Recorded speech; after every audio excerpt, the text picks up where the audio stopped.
Assalamualaikum warahmatullahi wabarakatuh. Yang terhormat Bapak Dr. Didi Nwidiartono, SSSPD MPD, selaku dosen mata kuliah Bahasa Indonesia. Perkenalkan, nama saya Dia Ayu Puspitasari dari Prodi Sarjana Terapan Gizi dan Dietetika kelas 1A dengan NIM P17111231004. Di sini saya akan berpresentasi tentang kebutuhan nutrisi pada pasien hipertensi atau nutritional needs for people with hypertensi. Hipertensi atau penyakit darah tinggi merupakan salah satu penyakit paling sering muncul di negara berkembang seperti Indonesia. Seseorang dikatakan hipertensi dan beresiko mengalami masalah kesehatan apabila setelah dilakukan beberapa kali pengecekan nilai tekanan darah sistolik lebih besar sama dengan 140 mmHg atau distolik lebih dari sama dengan 90 mmHg. Hipertensi juga dijuluki sebagai silent killer atau pembunuh diam-diam karena penyakit ini tidak memiliki gejala spesifik, dapat menyerang siapa saja dan kapan saja, serta dapat menimbulkan penyakit generatif hingga kematian. Hipertensi memiliki hubungan erat dengan tekanan darah. Tekanan darah merupakan kekuatan atau tenaga yang digunakan oleh darah untuk melawan dinding pembuluh arteri dan biasa diukur di dalam satuan milimeter air raksa. Nilai tekanan darah dinyatakan dalam dua angka, yaitu sistolik dan distolik. Sistolik merupakan nilai tekanan darah saat fase kontraksi jantung, sedangkan distolik merupakan nilai tekanan darah saat fase relaksi jantung. Nilai tekanan darah seseorang dapat naik turun dalam sehari. Next slide. Penyebab hipertensi dibedakan menjadi dua, yaitu hipertensi primer dan hipertensi sekunder. Hipertensi primer tidak diketahui secara pasti penyebabnya. Faktor pemicu hipertensi primer biasanya dari riwayat keluarga atau genetik, gaya hidup yang bebas, atau hidup tidak sehat. Yang kedua, hipertensi sekunder. Penyebab hipertensi sekunder diakibatkan oleh kondisi medis tertentu. Salah satu penyakit yang cukup berkaitan dengan hipertensi sekunder yaitu penyakit ginjal. Hipertensi sekunder juga bisa disebabkan karena beberapa kondisi lain, seperti sindrom Crohn atau produksi hormon aldosteron yang berlebihan, sindrom Cushing atau produksi hormon kortisol berlebihan, tumor kelenjar adrenal, obstruksi sleep apnea, dan lain-lain. Next slide. Beberapa makanan yang dianjurkan dan harus dibatasi. Yang pertama, makanan mengandung natrium. Sebagian besar belum mengetahui zat yang identik dengan rasa asin. Itu biasanya disebut dengan natrium. Sumber-sumber natrium 95% dan jumlah natrium yang dianjurkan dalam sehari 98,3%.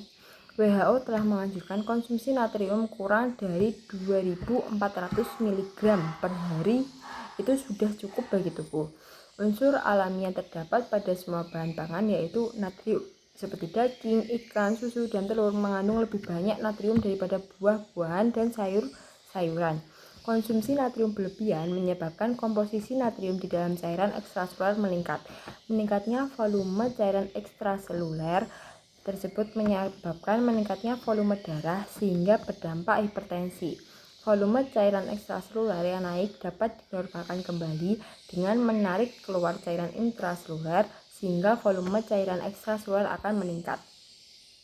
Berikut hubungan antara asupan natrium dengan aktivitas fisik. Bisa dilihat di tabel berikut. Yang kedua, adalah makanan yang mengandung kalium. Kebiasaan makanan yang rendah potasium atau kalium merupakan salah satu faktor pemicu tekanan darah tinggi. Potasium atau kalium berfungsi sebagai diuretik sehingga mengeluarkan natrium melalui cairan urin akan meningkat, sehingga dapat menurunkan tekanan darah. Kalium adalah ion bermuatan positif. Kalium biasanya terdapat di dalam sel. Cairan intraseluler di dalam tubuh memiliki perbandingan 1:10 kadar natrium dan kalium, sedangkan di dalam cairan ekstraseluler 28:1. Kalium di dalam tubuh setidaknya memiliki sebanyak 95% cairan intraseluler di dalamnya.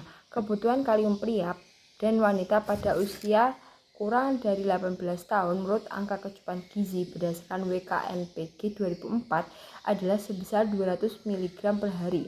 Kalium memiliki bentuk ikatan kimia berupa kalium sitrat dan kalium bikarbonat yang berperan sebagai antihipertensi. Hasil meta-analis Apple pada tahun 2009 menunjukkan bahwa peningkatan asupan kalium yang ditandai dengan nilai ekskresi kalium dan kalium sebesar 2 mg atau menurunkan tekanan darah sistolik 4,4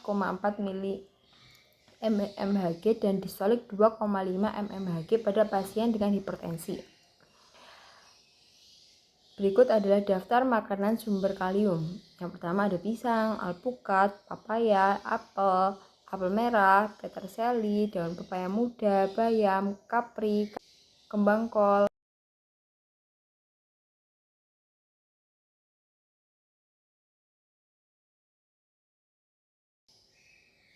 Yang ketiga ada mengandung kafein.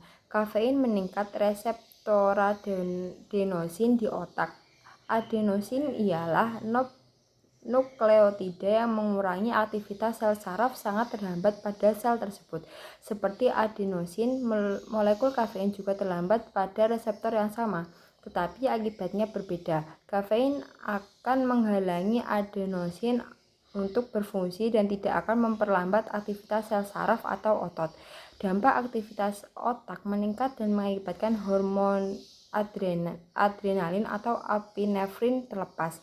Hormon adrenalin atau epinefrin akan menaikkan detak jantung, meninggikan tekanan darah, menambah penyaluran darah ke otak, mengurangi penyaluran darah ke kulit dan organ dalam, dan mengeluarkan glukosa dari hati. Pada dosis tinggi, adrenalin mempunyai efek simpatomimetik yang menonjol, yaitu dengan kontraksi semua pembuluh tahanan periferal naik, dan dengan ini baik tekanan sistolik maupun tekanan diastolik naik juga.